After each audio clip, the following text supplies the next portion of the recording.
perimenopause is a neuroendocrine transition, and it is driving a lot of neuroinflammation. This is affecting women's cognitive function. They're not able to focus as well, or they don't have the same level of mental energy. They can't have 100 tabs open the way that they used to. You know that you have the capability, but then there's this bandwidth that begins to shift, and it can be hard to recalibrate your identity. Hi, I'm Dr. Vonda Wright, and this is Hot for Your Health.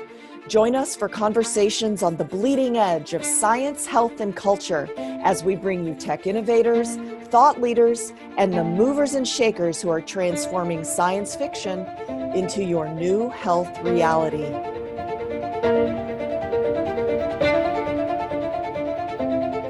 Hi, everybody, and welcome back to Hot for Your Health, where I talk every week to fascinating clinicians, movers and shakers, innovators. And this week, I have Mariza Snyder. She is by training a chiropractor who has expanded her practice over the years to become a powerhouse advocate for midlife women. She's leveraging more than 17 years as a practitioner, an author, and a speaker to spark a massive movement for women in perimenopause. And I'm so proud that you have come out with the first book specifically addressing the perimenopause. It came out in October. It's been amazingly received, and it's really meant to prepare younger women for the inevitability of our menopause. So thank you so much for joining me today. Oh, Vonda, it is such a pleasure to get to be here with you. You know, this is the first exposure, other than on Instagram, of my audience to your work. Tell us your pathway. You went to school, you were trained in musculoskeletal health. How did you start caring about the whole health of a woman? Yeah, I want to start from when I was really young. At 7 years old, I started getting migraines. Oh. And my life was peppered with them. High school, I spent most of my years in school missing out on, slumber parties and testing and, carrying Excedrin migraine in my purse, to a point where I ended up getting ulcers. Wow. When I was, before I even got into college. And I had been to every neurologist and doctor you could possibly imagine. And I was told before 18 years old that I was going to always have them, that this was going to be my life. I was going to always be riddled with chronic pain. Wow. And so I wanted to be the change I wanted to see in the world. And I actually was headed to med school. But while I was applying and got into UC Davis Medical School, while I was working at the Lawrence Livermore National Laboratory, I was a biochemist for a couple of years. Uh-huh. I had another colleague of mine who was a physicist in my particular lab that had chronic migraines as well. And they had a practitioner who was on my way home in my commute in the Bay Area who had cured their migraines. What? And I was like, what? What? I don't believe you, but I'm willing to try, And because it'd been, I guess now 15 years or something like that I had, or no, something similar to that. I had had migraines for quite some time.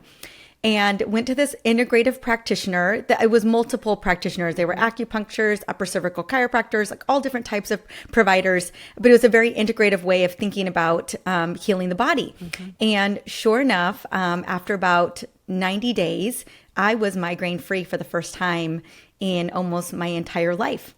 And wow. I completely shifted careers and trajectories. I thought, my gosh, there's something to this.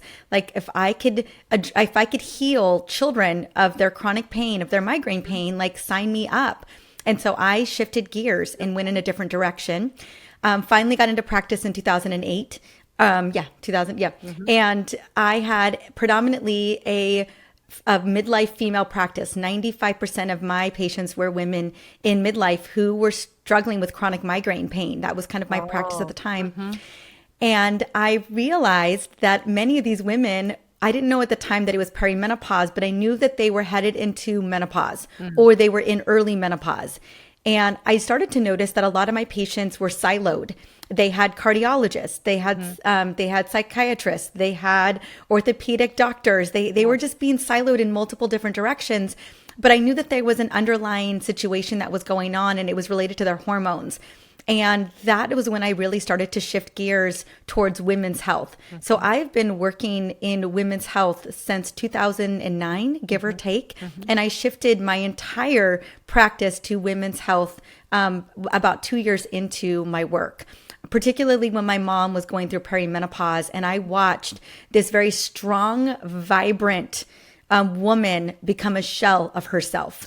And I got a front row seat to her perimenopausal journey. And I realized that so much of what my patients were going through was what I was watching my mom go through. And I just knew that we were failing women left and right. And I wanted to be a part of that solution. And so I started really focusing on how can I help women navigate this profound transition.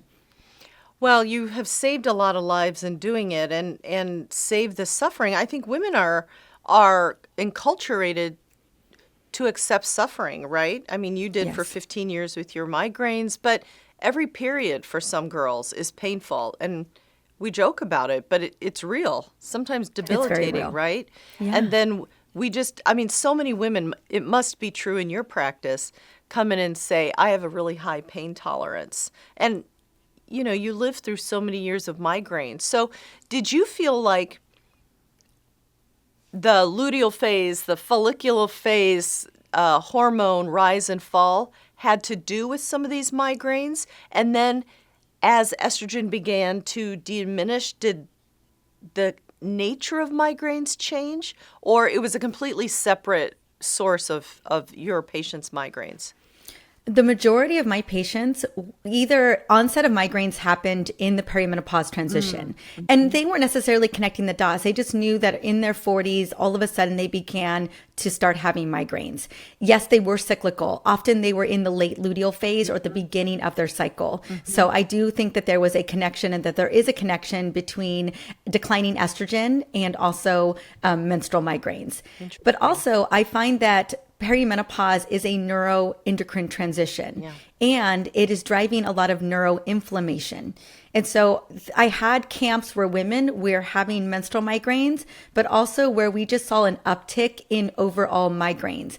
And I will tell you, Vonda, from my own personal experience, I just got through I'm on the back end. Today is the day where I have migraine, what I call shrapnel.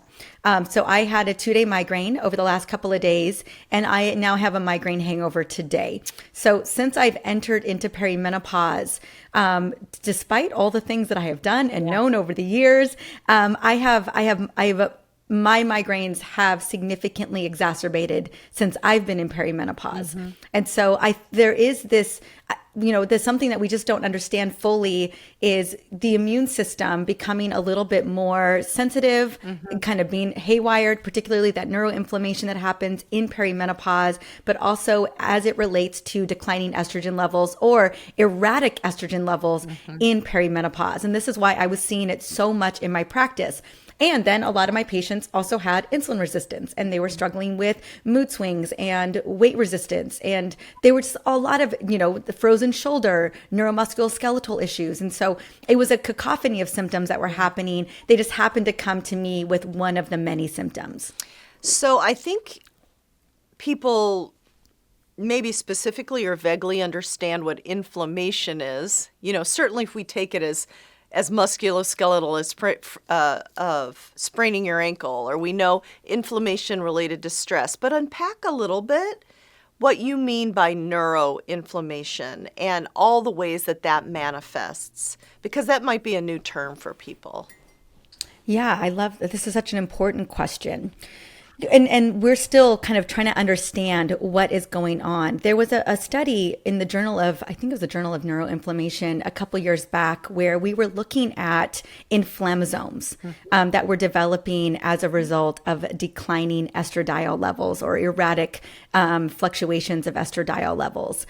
And as a result, this is affecting women's cognitive function. It's affecting women's mood, but particularly we notice more insulin resistance resistance, more energy metabolism that is shifting and changing in the brain.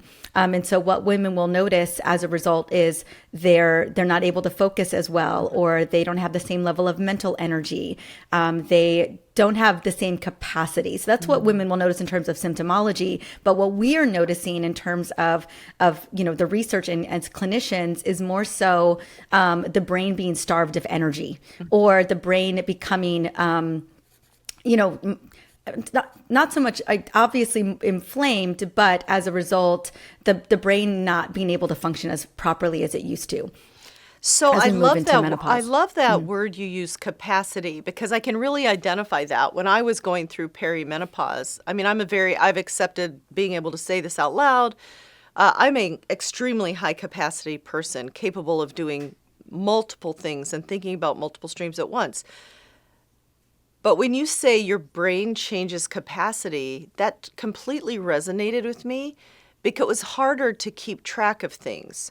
Or I found that I can do a couple things, but not everything, and I would get more easily frustrated. Are those sentiments that are common when you say your brain's capacity changes while your estrogen is in flux? Yes, I would say how I would define that is one, you're thinking high level functioning in terms of being able to problem solve or take on multiple tasks at once.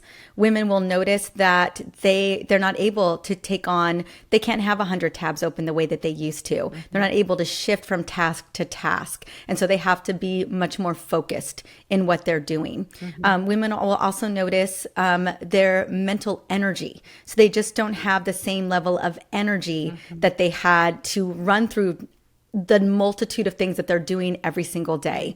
Their focus, their attention, those are shifting as well. What a lot of, I work with so many high level women who are very used to just having this basically this bandwidth to take on a big level of mental load, whether that is presenting or that is research, and that begins to shift.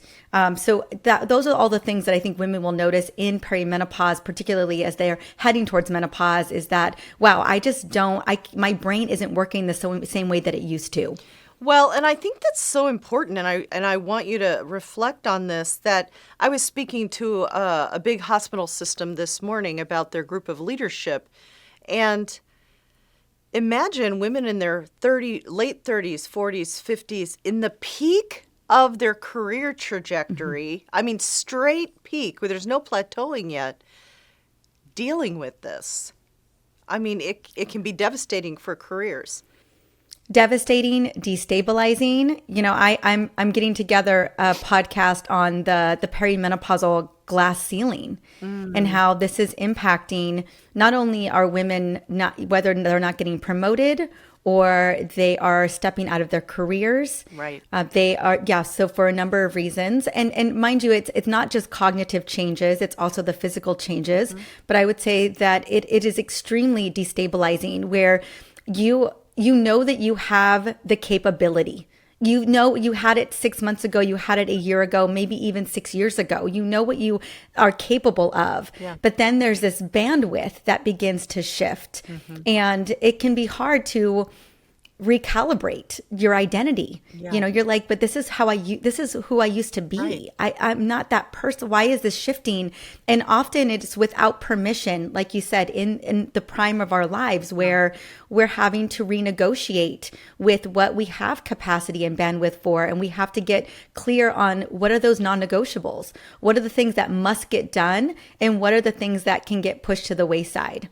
And, with my patients, whether it was chronic migraines or they found that they were just, by 2 o'clock or 3 o'clock in the afternoon, they didn't have the energy to get through the rest of their day, or they were struggling with hot flashes and night sweats. They weren't sleeping well.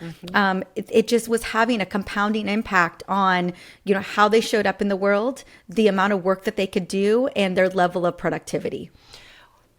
As you're saying these things, I haven't been in perimenopause for more than a decade, right? So, but I distinctly remember feeling the things you're talking about. And at that time, I was not yet an expert in this, and I didn't really understand what was hitting me, and it was devastating. But And all of this, because many women hit perimenopause around 45-ish. I waited a long time to have children, and so this wasn't the case for me. But for many women, you have teenagers right in the middle of perimenopause. So we've got coming into hormones, exiting hormones, decreased capacity. Thank God the menopause revolution is actually very practical and action-packed. So what now women are like, okay, please tell me something to do. So what can they do in your playbook?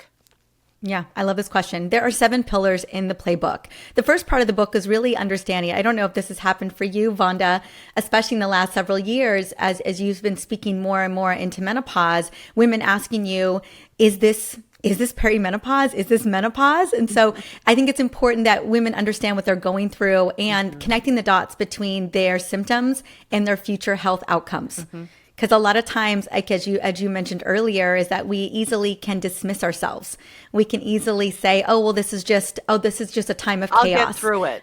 I'll get through this. Yeah. But what about the silent shifts? Again, the neuroinflammation that we're talking about, the decline in energy metabolism in the brain, but overall energy metabolism across the board. What about the creeping blood pressure and the bone loss and the muscle loss? All of these are important. And this is the inflection point. Yeah. This is the metabolic inflection point that perimenopause is. These symptoms are not just nuisances. They are bigger signals of something potentially greater to come. So it's important to understand that. So the first pillar in this book is really about understanding your energy.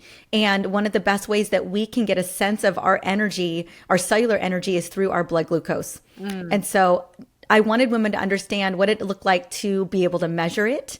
What did it look like in an annual exam and annual labs to know where you're at in terms of your blood glucose levels, but also some of your other important metabolic labs and even inflammation labs. So having that baseline. So I tell women, track your cycle if you still have a cycle, so you have a good sense of what's going on. That's a monthly report card. Do your annual labs, have a timeline of your labs. But if you can, put on a continuous glucose monitor for at least 2 weeks.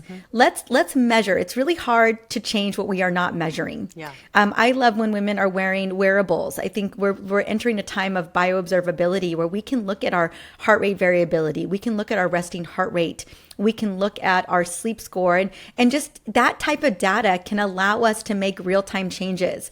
Often we can easily gaslight ourselves. We can tell ourselves like, oh, I can power through this. I can get through this. But when we're looking at real data, whether it's a continuous glucose monitor or it's a Whoop or whatever it may be, that's telling us, okay, no, actually your sleep isn't great, or your heart rate variability is tanking. Your stress resilience just isn't there. You feel it, but like the data is there as well.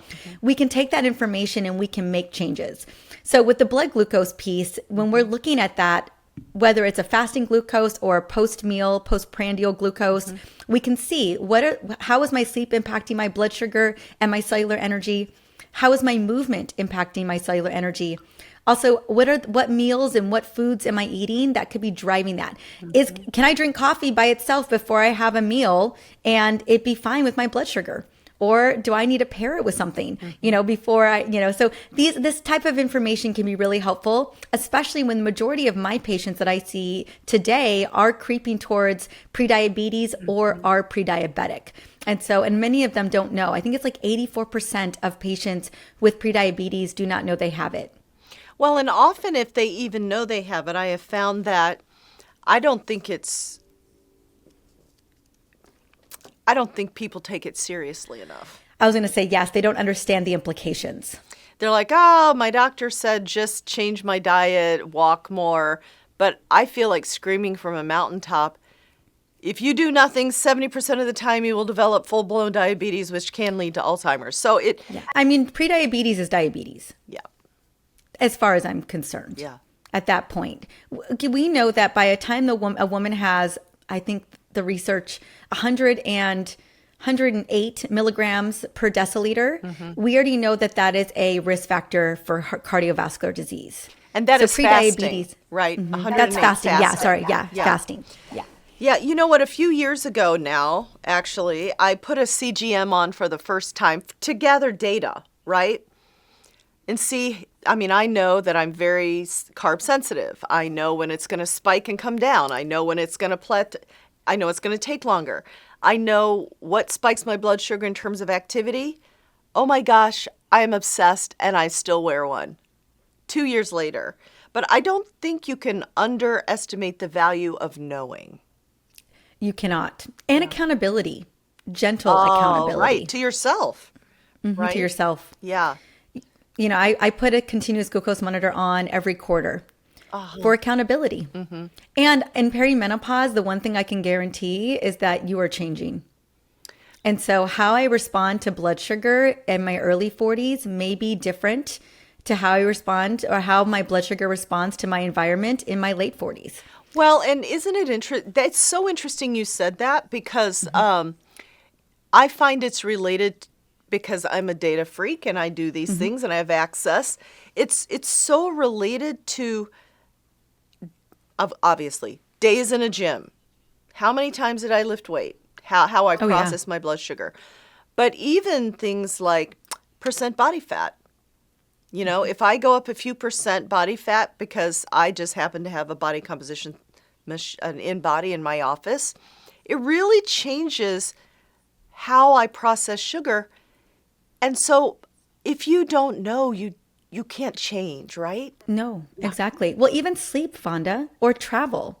You know, I have CGMs on a lot of my patients, and when they're traveling a lot, I see more irregularity and variability, blood sugar variability. Yeah. You know, when sleep is tanking for a number of reasons, I see more blood sugar variability, meaning blood sugar is kind of jumping more. It's not a steady rolling hill. It's more kind of bigger kind of peaks and valleys. Yeah. Or I will also notice, the lack of movement or lack of movement. I think that is, mind you, food is the first place I always tell my patients to start. Building a plate of metabolically healthy meals. Yeah. You know, thinking about how am I fueling my future brain? Because that's how we're fueling the rest of our body as well. Yeah. And we can get into the nuance of that. But then punctuating as much of your life with movement. Probably one of the most important pieces of advice or pillars in this book is building your life around movement. Yeah. That is going to be the number one way to keep blood sugar stable. So, and that's not just lifting. I'm talking about thinking about how you're punctuating all day with movement. Right. You know, many of us don't realize how much we're sitting, how much we're not, clocking, 10,000 steps or more, or, that we're just not moving enough. And so that's a big part of this book. But when I've tracked continuous glucose monitor data over the course of a month on somebody, and we're also tracking steps, we're tracking workouts, I see way more stable blood sugar over time when that person is moving more. And do you find all this data gathering, because I know what people are thinking, they're like, one more thing to do. But do you find it's motivational?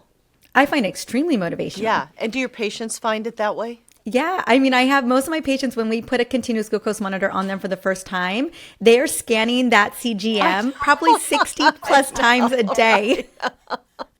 I know it's addictive, and thus I still have one 2 years later, but I think it's really important. I want to really get, you brought up sleep and how the CGM and the response to blood sugar can change with that. And poor sleep is certainly something that in my perimenopause I struggled with. Thank God I've mastered that too. But it can completely disrupt your whole life. What are the very actionable steps in your book that you give us to conquer that? Yeah, and it's really about, circadian rhythm optimization is how I'm thinking about it. Yep. And so that starts with dinner. I ideally would love for somebody to be eating as early as possible in the evening, around 6 o'clock or maybe even 5:30. Again, with that continuous glucose monitor data, which again, blood sugar and insulin respond so beautifully to these changes. And I think that's why it's so motivating. Like in a 2 week to 1 month span, a person can see their blood sugar change and shift. Yeah. The thing about gaining muscle, that's going to take a minute.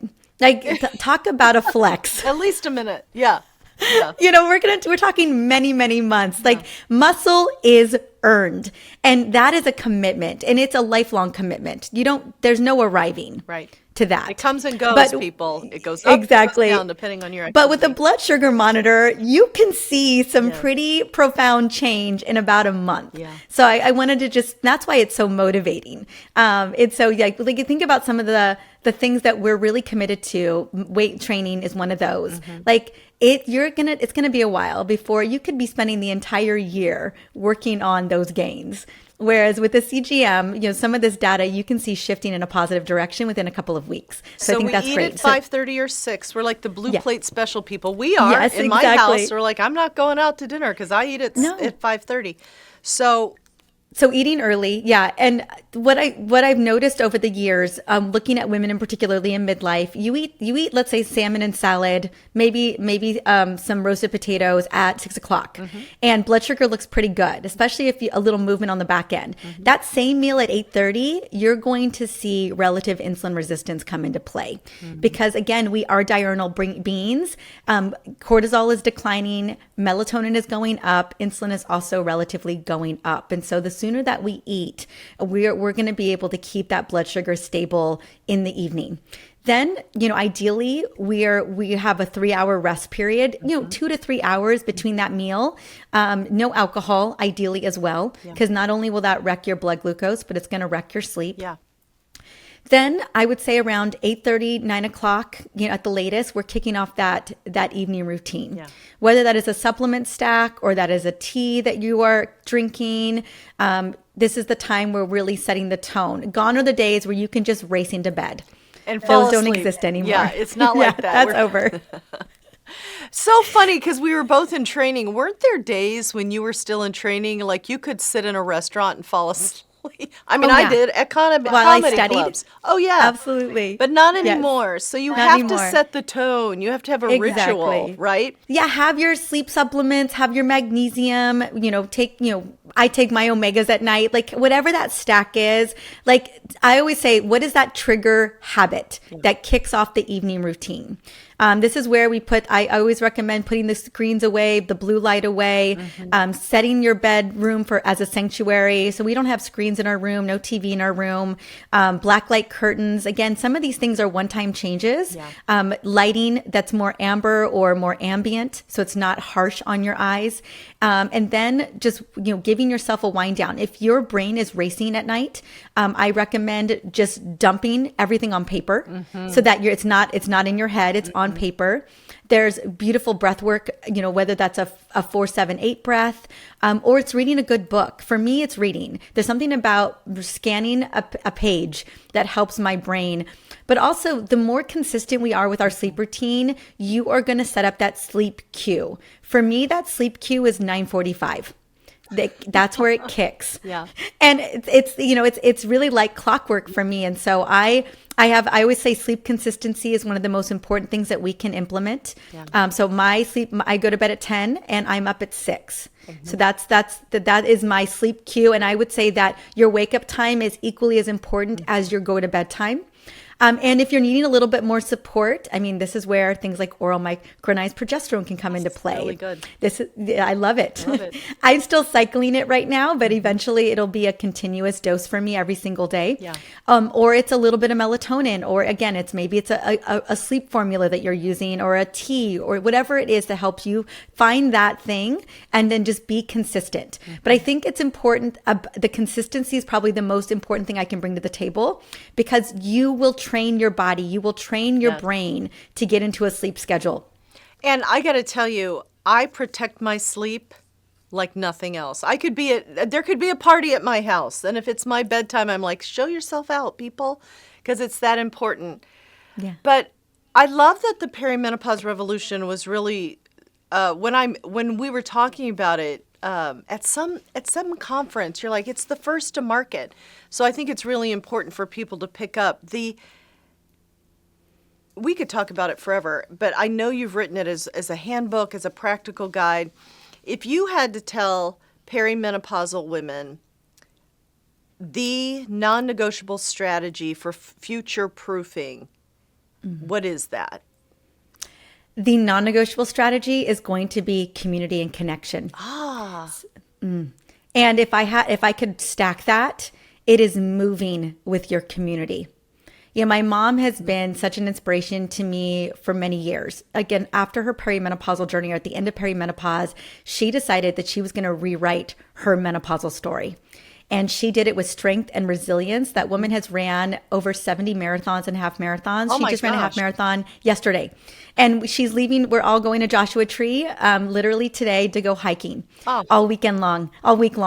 And my mom, she plays competitive tennis. She has a book club group where they just had their little Friendsgiving. They hiked a 5-mile hike before Friendsgiving, and they did a little walk after their Friendsgiving meal. And so my mom has built community around movement. Oh, I love that. And she is metabolically resilient. Her blood labs look a chef's kiss. I mean, she's got her DEXA scans. Oh my goodness.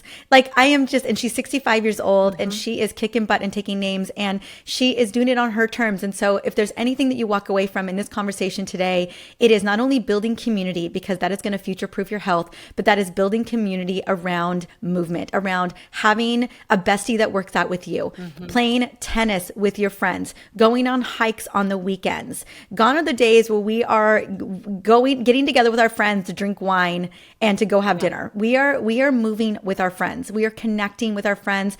Do walking dates on the phone. Like, this is how we build resilience. This is how we build longevity over the long term. I couldn't agree more. And I love your mother's lifestyle. I love the example she's setting. And thank you so much for writing The Perimenopause Revolution and pouring your decades of experience into one place, because we are out on a mission to help people live better longer. So I am going to put all of the contact information you gave me into our show notes, and I hope that all my crowd will come find you and just tap into your wisdom. Thank you so much, Vonda, for having me. This is what it's about. It is. This is the community, right? Working with each other. Thanks for coming. Thanks for joining us on Hot for Your Health, where we bring you conversations from the bleeding edge of science, health, and culture. You can find links from today's show and connect with me at drvondawright.com. Don't forget to subscribe and leave a review wherever you listen to podcasts. I'm Dr. Vonda Wright. See you next week.